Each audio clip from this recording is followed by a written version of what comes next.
What are common fears guys have about shaving their head? That they're going to look older, they're going to look weaker, be less attractive. And I get it. I had some of those same fears. But the thing is, when you actually shave it, people don't see you that way. In fact, they often see the opposite. Today, we're talking about the Bruce Willis effect and how shaving your head changes the way people see you.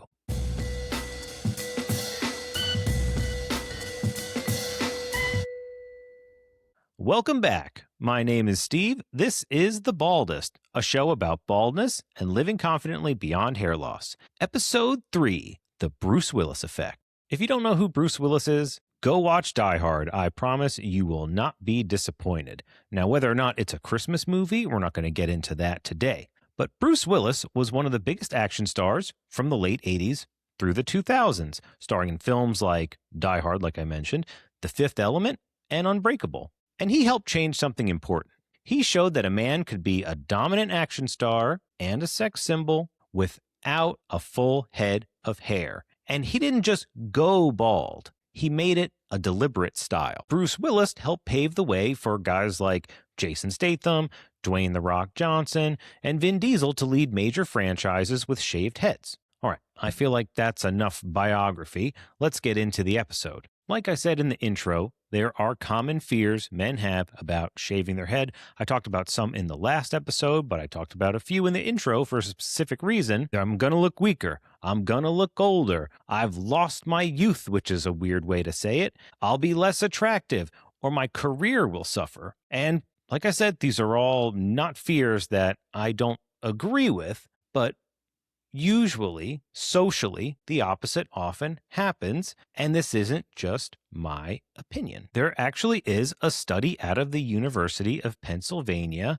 that looked directly at this. Albert Manns wanted to study how a shaved head affects how people perceive men, things like dominance, confidence, and strength. And the results were surprisingly consistent. In one study, men with shaved hair were rated as more dominant than men with full hair.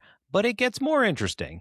They didn't just compare different people. They took the same men and digitally removed their hair. Same face, same expression, same posture. The only difference was the hair, or removing the hair. And those same men were now rated as more dominant. Participants perceived them as slightly taller and about 13% stronger just from a haircut. I'm 5'5", so I will take that extra inch. And it didn't stop there. Even when people were just told that a man had a shaved head, no photo, they still rated him as more dominant.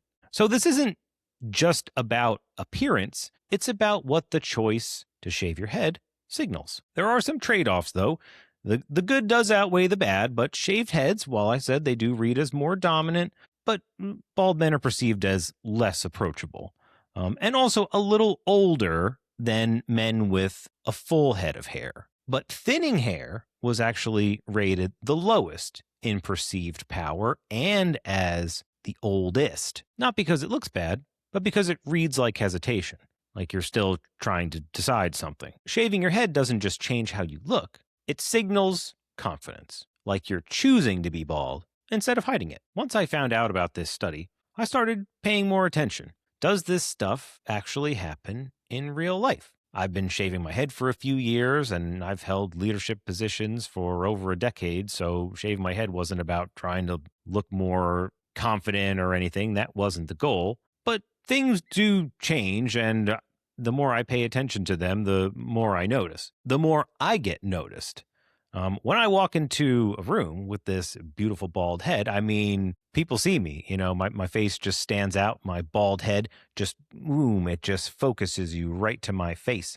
There's nothing to hide behind. It's just a big shiny head has entered the room. But I'm not just any guy in the room anymore. People will refer to me as the bald guy, maybe later after I ran into them, they'll remember like, oh yeah, that bald guy. I remember he said that one thing. So yeah, I'm good with being the bald guy. If that's how people want to remember me, if that's a shortcut to thinking about me, yeah, I'm the bald guy. That's right. This reminds me of a story. I had to do a presentation at work with 15 other people, and the vice president said, all right, You can read from your desk or you can get up and read it in front of everybody. Your choice. Who wants to go first? So I raised my hand and I walk right up to the front of the room. I didn't realize it at the time, but the whole room went silent because the littlest bald man was just walking to the front, and I did my presentation and I sat back down. And afterwards, this big retired Marine, he comes up to me and he's like, "Man, why did you do that? Why did you go up to the front? You could have stayed at your desk. And when you did that, I felt like I had to go up in front and I was all nervous." And it was just, it was funny. I remember that because here's this huge guy and he's like, "How did you do that?" And, I think that when you stop being afraid of things that people are afraid of, you appear brave to other people. I mean, if you can't tell, I like attention. So going to the front and speaking in front of a room full of people is not something that I'm particularly afraid of. But when people start noticing you doing things that they're afraid to do, they're just going to project that bravery right onto you. And now you, the one who's, well, I guess crazy enough to go first, you're the brave one and you set the tone. You are the leader in that room. And by going first in that presentation, I was the leader. And that's the man's study playing out in real life. And the part that you don't expect is that confidence sticks with you. And once it sticks, people begin to treat you like it's always been there. I mean, most people don't know how long you've been bald. They assume it's been a while and you're totally fine with it. I notice it when I talk to guys who are worried about losing their hair. They don't look at me. They just sort of imagine what it would be like if they were bald. And then they think it takes a certain amount of confidence to do that. And I think that's what the man study really illustrates. It's that the way people perceive you, whether or not shaving my head makes me feel more confident, is irrelevant. I think it does, but it doesn't matter. It's that people make that connection for you. They see a bald head, they're like, "Oh, that guy's confident with his bald head." Even when I tell guys with hair about this podcast, they start confessing to me right away. "I'm on taking this pill. I'm just going to go get my head tattooed." Where they are on the Norwood scale, because they're worried about it.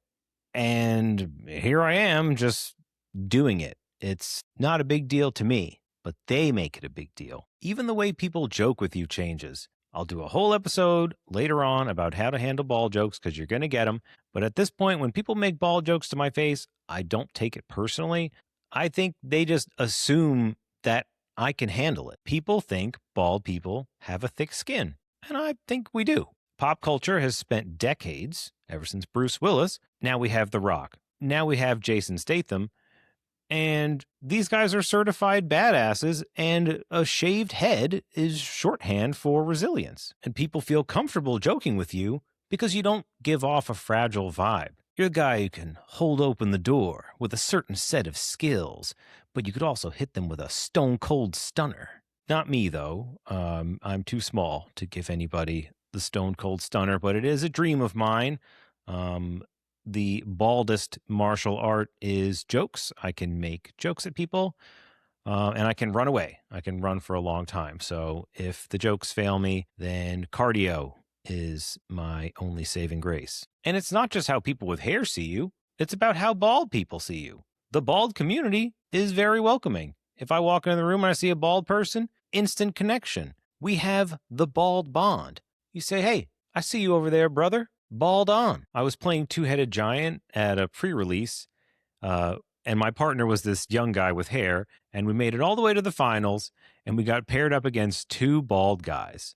And I thought it was hilarious because now this person with hair is the outlier, and I deputized him as an honorary bald just so he wouldn't feel left out. And we lost because it was two balds against one, of course. But we still had a great time. I haven't mentioned this on the podcast yet, but for most people that know me, know I do improv. I get on stage and make stuff up in the moment. Whose line is it anyway style. And every time I'm going to go on stage, I shave my head. Not because of the man study, but because it makes me feel how the man study describes. With a freshly shaved head, I feel like, oh, I'm ready. Let's do this. I feel like most people feel good after they get a haircut. And with a shaved head, you could experience that every day. And for me, it's part of my style. I look clean and I'm ready to work. Being bald on stage is the best. The stage lights shine on my head so beautifully. You can see me from the back row. And if I'm in a scene and I want hair, I can just improvise it. And because I'm bald, the audience will always laugh at the irony. It is just the gift that keeps on giving. If my scene partner is Austin Powers, then naturally I'll be Dr. Evil. It's just something as a performer that I'm bringing to the stage that is different, and it helps me add some physicality to my characters because it helps with the stage picture. If being bald is a talking point in the scene, we don't have to pretend it's really here. And the thing about confidence is you're not trying to look tough. It's you want to be in alignment with yourself and showing the world that this is me and I'm okay with who I am. Plus, if a director ever needs someone who's wig ready, the Baldest is their first choice. I learned that from Sir Patrick Stewart. Perhaps I've convinced you that shaving your head has more pros than cons. You too can experience the Bruce Willis effect, or whatever bald person inspires you. Had I known it came with all these benefits, I wouldn't have waited so long. I get to claim that I'm 5'6" now, thanks to the man's study, so I'm off to update my driver's license. I've included a link to Albert Mann's study, Shorn Scalps and the Perceptions of Male Dominance, in the show notes if you want to learn more about that. I hope you've enjoyed this episode on what a shaved head does to your outside world. In the next episode, we're going to be talking about what a shaved head does for your inside world. The calm, the focus, the ability to do more with your life. Because shaving your head doesn't just change how people see you, it changes the way you see yourself. If you've shaved your head, I would love to hear what changed for you. Did people react to you differently? Did you feel differently? Do people think you work at places that you don't work at? That seems to happen to me at a lot of stores, and I'm trying to figure out what the deal with that is. So if that's you, leave a comment down below. I will read all the comments. If you're listening on Apple Podcasts or Spotify, please leave a 5-star review. It would really help other people find the show. Thanks so much for watching, and I will see you in the next one. Let your head shine and your mind will follow. This is the Baldest.